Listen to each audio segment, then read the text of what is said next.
Today is a very exciting day. Today we're going to be making marker prints with our styrofoam stamp that we created.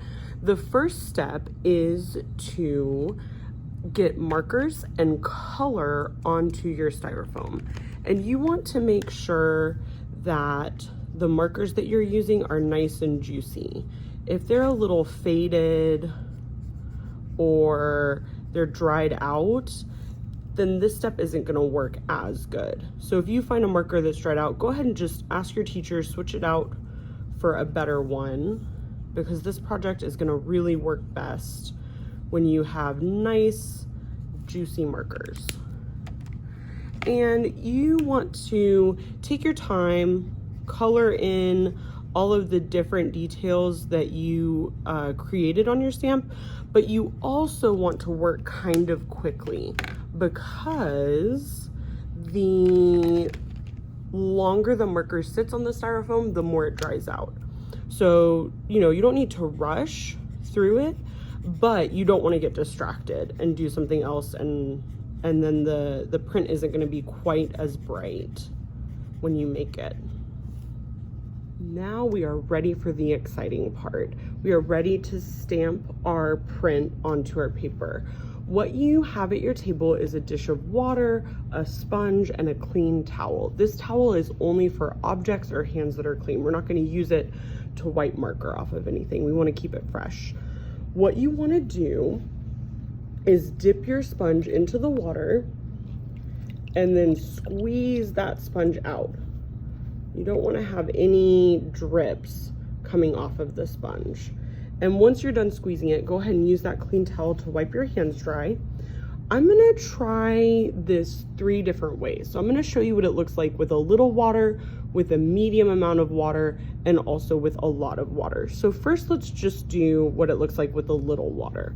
I'm just gonna very gently pat a little bit of my water onto my paper. And then I will take my stamp. I'm going to make sure and put it on the same spot that has my water. And then I'm going to roll it very gently with the brayer.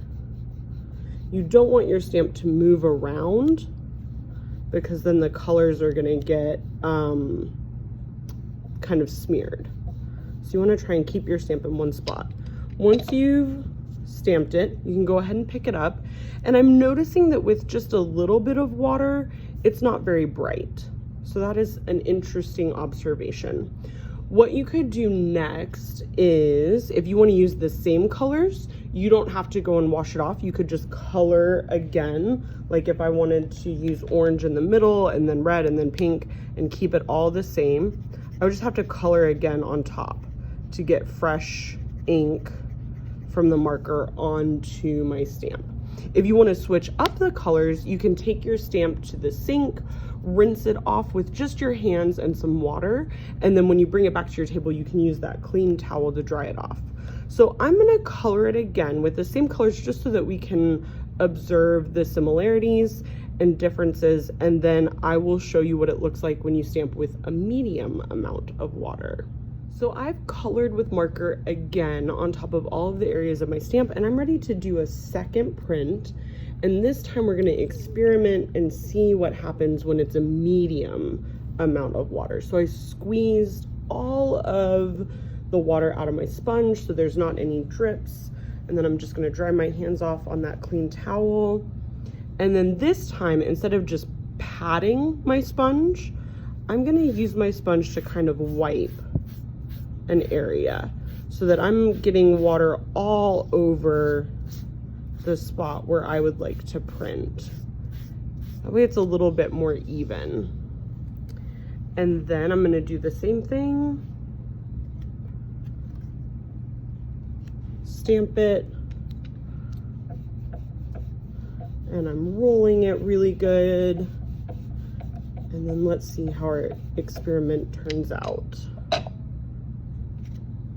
Wow, so it turned out a lot brighter with a medium amount of water. I'm gonna color my stamp one last time, and we're gonna see what happens if we accidentally put too much water on our paper. All right, for our very last experiment, we are gonna pretend like I accidentally put too much water on my paper. So instead of squeezing it out all the way, I'm gonna leave it where it, like, see how it's still dripping? I'm gonna leave it like that, and I'm gonna see what happens if I put a lot of water on my paper and then print.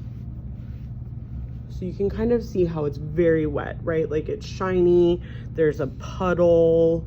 I'm gonna do the same process where I stick my stamp down. Oop, I can already see what's gonna happen. And then I roll the brayer. And when I pick it up, you can kind of see that all of the colors spread together, and it's hard for me to really see my design, right? So out of these three, I feel like the one that worked the best was the medium amount of water. And I just want to show you one more time so that we can remember the way to do it on our printmaking. That was the one where I put my sponge into the water, I squeezed it out all of the way so there are no drips coming off of the sponge. The sponge is just like a little bit wet. And then instead of just pushing it down and picking it up, I kind of spread the water all over the section that I wanted to print. So the whole section is wet, but there's no puddles, right? You can see that it's not drippy when it's just a medium amount of water. All right, have fun printmaking.